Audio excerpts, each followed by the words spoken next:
गुलाम वंश के बाद अगला शासनकाल किसका हो जाएगा? खिलजी वंश। तो हम अब देखेंगे खिलजी वंश के बारे में। कौन से वंश के बारे में? खिलजी वंश। खिलजी वंश के बारे में। खिलजी वंश का जो संस्थापक है उसका नाम है जलालुद्दीन खिलजी। जलालुद्दीन खिलजी बूढ़ा था, ज्यादा कम एज वाला नहीं था, 70 साल का था। कितने साल का? 70 साल का बूढ़ा था। ये बूढ़ा का एक बहुत प्रसिद्ध कथन है कि मेरा शरीर क्या हो गया? वृद्ध हो गया और मैं नहीं चाहता मुसलमान की हत्या करूं। इसी ने बोला था। 70 साल की उम्र में गद्दी पर बैठा है, ठीक। लेकिन इसने ये गुलाम था किसका? बलबन का। अब बलबन का गुलाम था तो हत्या किया गुलाम वंश के अंतिम शासक क्यूमर्स का। 3 साल का बालक था क्यूमर्स। इसको मार के यमुना नदी में उसके लाश को फेंक दिया और नए वंश की स्थापना किया था खिलजी वंश का। खिलजी वंश के संस्थापक का नाम है जलालुद्दीन खिलजी। जलालुद्दीन खिलजी ने किया था इसका। लेकिन याद रखना, ये कभी भी उस सिंहासन पे कभी नहीं बैठा, कभी भी उस सिंहासन पे नहीं बैठा, बल्कि उसके जगह बगल में छोटे स्थान पर बैठा था। क्यों? क्योंकि वो बलबन को अपना क्या मानता था? मालिक, और ये गुलाम था बलबन का। तो बलबन के सीट में नहीं बैठना इनकी इच्छा था, तो बगल में बैठता था, कुर्सी छोटा छोटा करके। बात समझ आ रहा है सबको? तो बताइए खिलजी वंश का संस्थापक कौन है? जलालुद्दीन खिलजी। संस्थापक, ठीक है। खिलजी वंश का संस्थापक जलालुद्दीन फिरोज खिलजी कहते हैं पूरा नाम, जलालुद्दीन फिरोज खिलजी। बात समझ आ रहा है सबको? बताइए जलालुद्दीन फिरोज खिलजी। जलालुद्दीन फिरोज खिलजी ने खिलजी वंश की स्थापना किया था, ठीक। किलाखोर एक तो जगह है, किलाखोर, इसने अपनी राजधानी बनाया। किलाखोर को अपना राजधानी बनाया था। ये एकदम उदारवादी टाइप का इंसान था, मतलब जनता के लिए ही शासन करना है, हमें अपने लिए नहीं जीना है। अब एक बात बताओ, उम्र 70 साल, 70 साल में क्या चीज की चाह रहेगा? अब चलो 25 साल, 15 साल, 20 साल का तो इधर उधर मटकेगा ध्यान थोड़ा बहुत, और 70 साल में उसका कुछ शरीर कमजोर हो गया है। कमजोर शरीर वाला क्या कर लेगा बताओ, ठीक है। तो यहाँ पर अगला जो शासक आता है जलालुद्दीन फिरोज खिलजी, जो उदारवादी वाला था, जो जनता का सेवा करने के लिए आया था। इसके समय आक्रमण हुआ था बहुत सारा, मंगोलों का आक्रमण होता। मंगोल कहाँ रहते थे? उत्तर चाइना की ओर। तो यहाँ मध्य एशिया से होते होते भारत में पहुंच गए। अब भारत में पहुंच के मंगोल लोग बहुत आक्रमण किए। तो मंगोलों का एक बार 1298 लोगों की टीम आया था दिल्ली में। किसके समय? जलालुद्दीन खिलजी के समय। तो इसने पूरे लोग को परास्त कर दिया, और परास्त करने के बाद मारा किसी की नहीं, बंदी भी नहीं बनाया, सबको छोड़ दिया कि जाओ आजाद हो, मैं नहीं चाहता कि किसी मुसलमान की हत्या हो, मेरे हाथ हो। तो इसने पूरे लोग को छोड़ दिया, बल्कि बदले में उसने क्या किया पता है? मुगल जितने सारे लोग उसने कब्जा किया थे, मंगोल आए थे, उसने सब ने इस्लाम धर्म कबूल लिया, इस्लाम धर्म कबूल कर लिया, ठीक है। तो नया इस्लामिक धर्म कहते हैं उसको। आप सब कहां बसे थे? वही दिल्ली के आसपास नोएडा वाला क्षेत्र में बस गए थे। तो यहाँ ये हो गया। इसका एक भतीजा था, भतीजा का नाम है अलाउद्दीन खिलजी। भतीजा का नाम क्या है? अलाउद्दीन खिलजी। भतीजा का नाम अलाउद्दीन खिलजी। ये क्या करता है? अपनी इसकी बेटी, जलालुद्दीन की बेटी, उसके साथ थोड़ा चटर पटर करना चालू। अब धीरे से उसको फंसा लिया, अब दोनों शादी कर लिए। तो इनके बेटी, किसके? जलालुद्दीन खिलजी के बेटी को फंसा लिया इसका भतीजा, मुंह बोला भतीजा, अब फंसा लिया, उसके साथ शादी कर लिया। कौन? अलाउद्दीन खिलजी। अब इसका दामाद बन गया। तो दामाद बन गया तो इसको दक्षिण विजय करने के लिए भेजा था, जाओ दक्षिण की तरफ जीत के आओ, दक्षिण की तरफ जीत के आओ। तब ये दक्षिण की ओर जीतने के लिए चले गया, दक्षिण। और दक्षिण में देवगिरी एक जगह है, देवगिरी महाराष्ट्र के बॉर्डर के पास में। तो देवगिरी में सबसे ज्यादा धन दौलत था, उसके बारे में पहले पता था जलालुद्दीन खिलजी को। और वहीं गया, वहां शासक को हरा के बहुत सारा धन जीत के लाया, बहुत सारा धन जीत के लाया। और अपने जहां का वो राजा था, जहां पर तो शासन सेनापति था, वहां पर आके रुक गया, ठीक है। कहां पर है? इलाहाबाद। और इलाहाबाद में आकर, ठीक है, कड़ामणिपुर एक जगह है, कड़ामणिपुर इलाहाबाद में, वहीं बैठा हुआ था कड़ामणिपुर में। कहां?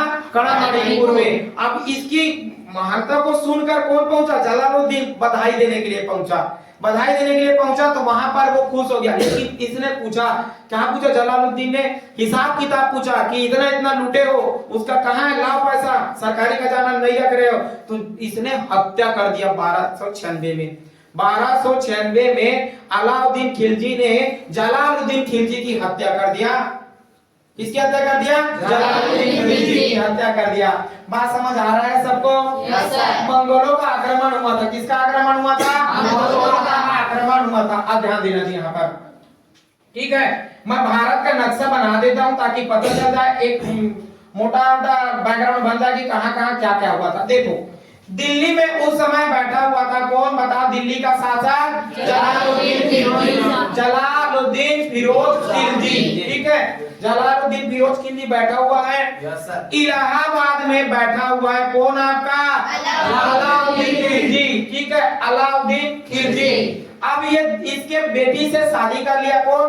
अलाउद्दीन खिलजी। फिरोज शाह खिलजी के बेटी से शादी कर लिया। अब ये क्या बन गया? दामाद बन गया। और दामाद बन गया तो इसको दक्षिण विजय के लिए भेजा, इसका ससुर अलाउद्दीन खिलजी को। और ये यहाँ जाता है, जगह का नाम है देवगिरी। अब देवगिरी से धन लूट लिया और धन लूट के जैसे ही पहुंचा कहाँ? इलाहाबाद। इलाहाबाद में कड़ा मणिकपुर एक जगह है।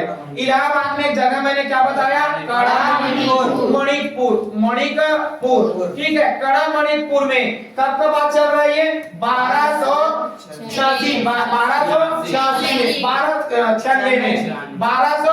में, ठीक है। 1296 में कड़ा मणिकपुर में ये जीत के चले गया।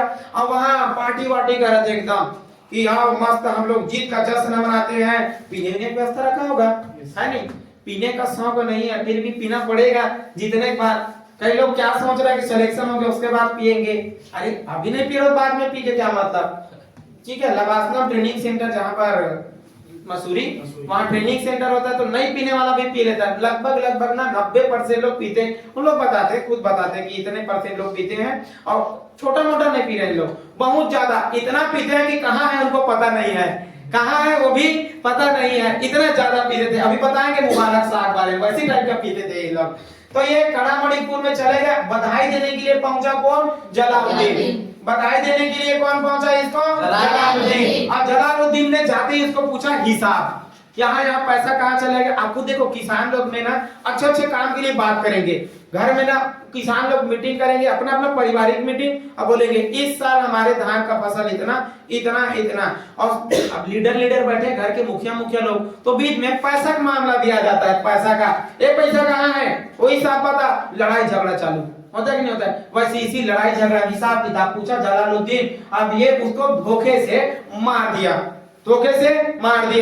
अब यहाँ दिल्ली सल्तनत खाली, दिल्ली सल्तनत हो गया पूरा खाली।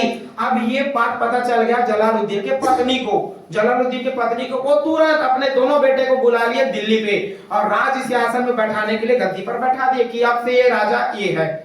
जैसे ही मरने का समाचार मिला, अब इसकी पत्नी ने किसको बैठा दिया? अब उनके पुत्र को, इनके दो बेटे थे, एक को बैठा दिए, ठीक। अब ये बात जैसे ही पता चला कि इसको जी अलाउद्दीन खिलजी जो देवगिरी से धन लूटा था उसको बांटते हुए चला, सोना चाहिए, लो पकड़ो। ऐसा बांटते क्या करना है आपको बदले में? मेरे साथ चलो। यही तो हुआ था इंदिरा गांधी के समय में। इंदिरा गांधी चुनाव में कुछ सरकारी मशीनरियों का उपयोग करके इसका दुरुपयोग हो गया था, तो इसको हटा दिए पद से। तो सुप्रीम कोर्ट ने आदेश दिया था कि आप प्रधानमंत्री के पद से हट जाओ, बर्खास्त कर दिया गया। देखो किससे? सांसद के पद से, लेकिन आप प्रधानमंत्री 6 महीने तक बन सकते हो। तो इंदिरा गांधी सोची मेरे कारण इतना सारा परेशानी हो रहा है, तो एक काम करती हूँ, ये पद ही त्याग देते हैं। तो राजीव गांधी, इसके बेटा, उसने बोला मम्मी एक बार पद चले गए ना तो हमेशा छूट जाएगा, ये खतरा है, तो एक काम करो, इसके जगह हम व्यवस्था कर रहे हैं। अभी इंदिरा गांधी एकदम सोच रही थी, नहीं मैं दूंगी, एकदम मेरे रिजाइन देना है। तब वहां पंजाब वाले फोन लगा राजीव गांधी, अब बोलता है कि अरे यार मम्मी रिजाइन करने वाली है, कुछ व्यवस्था तो करो, आप 2 घंटा बस बना लो अपने मम्मी को, बाकी काम हो जाएगा। और वहां पंजाब में जाके जनता को सब खवाया पिया, पैसा ऐसा दे के चलो पियो रहे, और वहां चलो पार्टी ट्रक में बैठा के ले गए। वहीं दिल्ली में अब बोला इंदिरा गांधी जिंदाबाद। जनता का समर्थन देख के खुश हो गई, नहीं इतने सारे जनता मेरे समर्थन कर रहे हैं तो मैं प्रधानमंत्री का पद नहीं छोड़ूंगी। अब उसके बाद संविधान में इतने सारे संशोधन किए कि पूरा हालत ब्रेड हो गया। बाद में मोरारजी देसाई आके इसको फिर से चेंज किया, इतना खतरनाक प्रावधान किया था। वैसे ही अब मणिपुर से कौन निकल गया है? अलाउद्दीन खिलजी। अब कहां जाने के लिए? दिल्ली। अब दिल्ली कूच कर लिया और अपने साथ कई सारे लाखों लाखों जनता को लेकर पहुंचे। ये घटना को देखकर जलालुद्दीन की पत्नी और उसके बेटे सभी छोड़कर भाग गए, जगह दिल्ली छोड़कर भाग गए। तो अगला जो शासक बना वो कौन बना आपका? अलाउद्दीन। कौन बन जाएगा? अलाउद्दीन। बात क्लियर है सबको? तो ये कौन है आपका? अलाउद्दीन खिलजी। अलाउद्दीन खिलजी देखो बुढ़ाऊ टाइप दिख रहा है ना, डोगरा टाइप का है। 70 साल की उम्र में इसने राज सिंहासन में बैठा। 70। जलालुद्दीन कौन? जलालुद्दीन 70 साल की उम्र में। कितने साल की उम्र में? 70 साल। तो ये देख रहे हो सबका चित्र देखो यार, एक चीज समझ नहीं आ रहा है, सबका चित्र देखो ना कैसा दिख रहा है। इसका मुंह भी टेढ़ का टाइप का है, इसका भी देखो, इसका भी, सबका एकदम ऐसे। सही बात। आजकल तो ब्यूटी प्लस दुनिया भर का क्रीम, आप कैमरा अरे ऐसा लो सीधा, आपके कैमरा इधर ऊपर उठा के पीछे दिखाना यार, क्या है वो देखने के लिए सोच रहे हैं, नीचे डाल दिया ऐसे एकदम, अब दांत दिखा रहा है ऐसे। लड़की लोग का ना सेल्फी लेने के समय पोजीशन अलग रहता है, एकदम सुअर टाइप का मुंह बना के सुअर टाइप के। अब हंसी कितने समय तक पता है? फोटो लेने तक। ये फोटो ले रहे हैं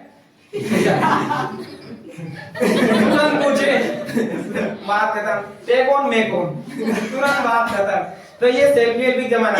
तो उस समय सेल्फी एल्फी होता तो लोग ऐसे करते गए लाइन में आ जाए, जलालुद्दीन खड़े हो सीधा, ऐसा होता क्या? तो देख रहे हो फोटो पेंटिंग था, ये क्या चीज है? पेंटिंग है। मिट क्यों नहीं रहा यार? हाँ ये पेंटिंग है और ये चित्र जो दिख रहा है वो जलालुद्दीन का है। जलालुद्दीन कितने वर्ष की आयु में गद्दी पर बैठा? 70 की आयु में। ठीक है। इसका प्रमुख कथन क्या चीज है कि मैं वृद्ध मुसलमान, एक मुसलमान की हत्या करना नहीं चाहता, ये बोला था। खुद बूढ़ा हो गया।